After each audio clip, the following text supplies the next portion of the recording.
पंचांग विचार, संवत्सर विश्लेषण और विक्रम संवत 2083 के 10 पदाधिकारियों का फल। जैसा कि 11 मार्च 2026 से देवगुरु बृहस्पति मार्गी हो गए हैं प्रातः 9:16 से, और 14 मार्च से चैत्र मास प्रारंभ हो गया है। सूर्य मीन राशि में चले गए हैं, अर्थात सूर्य का गोचर कुंभ राशि से मीन राशि में आ गया है।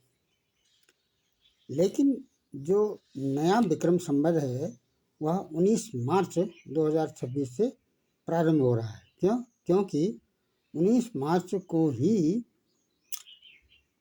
चैत्र मास के शुक्ल पक्ष की प्रतिपदा है। जैसा कि प्रतिपदा की तिथि यहाँ पर क्षय भी है।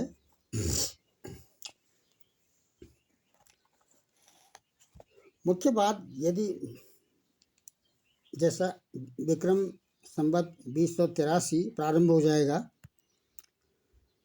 आज 16 मार्च है, तो 19 मार्च से इसके जो पदाधिकारी हैं 10 पदाधिकारी हैं। पहला है राजा। राजा इसमें गुरु हैं और इसमें मंत्री हैं मंगल। तीसरा पदाधिकारी है सशेष। सशेष भी गुरु हैं। और धान्येश बुध हैं और वर्षा के स्वामी चंद्रमा हैं, जिसको मेघेश भी कहा गया है।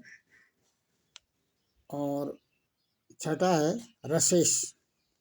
इसके जो स्वामी हैं वो शनि हैं।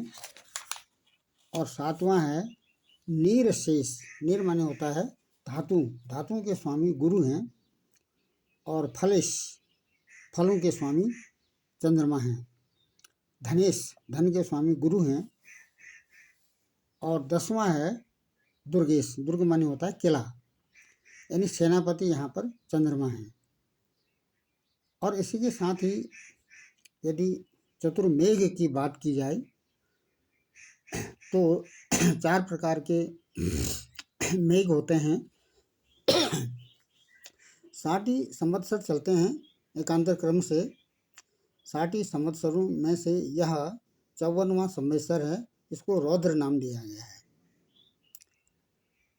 और वर्षा को नियंत्रित करने के लिए चतुर्मेघ, 4 मेघ, पहला है आवर्त, दूसरा है संवर्त, तीसरा है पुष्कर और चौथा है द्रोण।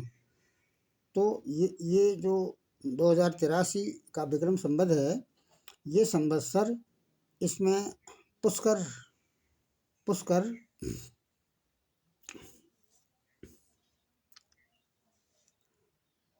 मेघ, इसमें जो चतुर्मेघ है इसमें पुष्कर मेघ है।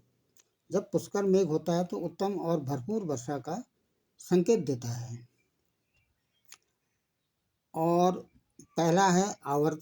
आवर्त में मध्यम और समय पर वर्षा कराता है और सुखद होता है, सामान्य वर्षा का प्रतीक है। और चौथा है द्रोण। द्रोण जब मेघ होता है जिस संवत्सर में, तो वहाँ पर अतिवृष्टि और बाढ़ की संभावना बनी रहती है। इसके अलावा वर्ष भर में वर्षा की मात्रा और उसकी प्रकृति जानने के लिए यहाँ पर 9 प्रकार के मेघ का वर्णन आता है। ये भी 60 संवत्सरों में एकांतर क्रम से चलते रहते हैं। तो इस समय जो वर्षा की मात्रा है और इसकी जो प्रकृति है, इसको जानने के लिए इसमें मेघ, यहाँ पर 9 मेघों में काल मेघ चल रहा है। जैसा कि 9 मेघ हैं, अनावृत है, आवृत है, सुवृष्टि है, अतिवृष्टि है, संवर्त है, पुष्कर या पुष्कल मेघ है, और द्रोण मेघ है, और विषधर मेघ है, और काल मेघ है। तो काल मेघ होने से भयंकर अकाल होने की भी संभावना बनती है। जब यदि हम नाग की बात करें तो द्वादश नाग संवत्सरों में नागों का भी इसमें वर्णन आता है। नाग 12 प्रकार के हैं। तो इस संवत्सर में ये जो रौद्र संवत्सर है 2083 का, इसमें तक्षक नाग है, अर्थात उड़ने वाला सांप है। ये इसमें ये भी वर्णन आता है कि राजा परीक्षित को भी इसी नाग ने डसा था। तो 12 प्रकार के नाग हैं। अनंत है, वासुकी है, तक्षक है, पद्म है, महापद्म है और कुलिक है, कर्कट, शंख, धृतराष्ट्र, कंबल, अश्वतर और पिंगला, ये 10 प्रकार के नाग भी इसमें अपना समय स्पष्ट करते हैं। अब ये संवत्सर 1983 में जो तक्षक नाग है, ये क्या करेगा? ये तक्षक नाग संवत्सर जो रौद्र संवत्सर है विक्रम संवत 2083 का, इसमें समय अनुकूल मध्यम वर्षा कराएगा और कृषि उत्पादन ठीक होगा और राजनीति में एक विशिष्ट व्यक्ति का पद रिक्त होने का वर्णन पंचांग, ये पंचांग दिवाकर पंचांग है। ये 2083 का दिवाकर पंचांग में इसमें इस प्रकार की बातें लिखी हुई हैं। सारांश में इसका सारांश इस प्रकार से निकलता है कि विक्रम संवत इस संवत्सर में राजा यहाँ पर गुरु बनते हैं। राजा जब गुरु होते हैं जिस संवत्सर में, तो ये क्या कराते हैं? इस वर्ष कृषि और फसलों के लिए पर्याप्त वर्षा होगी, ये बता रहे हैं। ये पशु, ये दूधधारी पशु की जो मात्रा है वो ठीक ठाक बनी रहेगी और धर्म परायण लोग यज्ञ करेंगे, होम इत्यादि का प्राविधान भी होगा और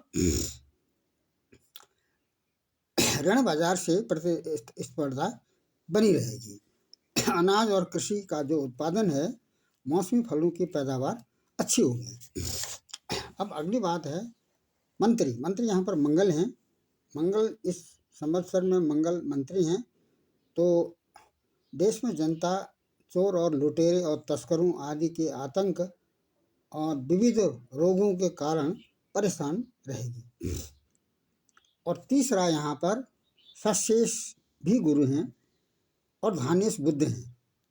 जब धानेश बुद्ध होते हैं तो इस वर्ष अच्छी वर्षा होने से धन धान्य पैदावार, दूध, गुड़, तेल की पैदावार अच्छी रहेगी।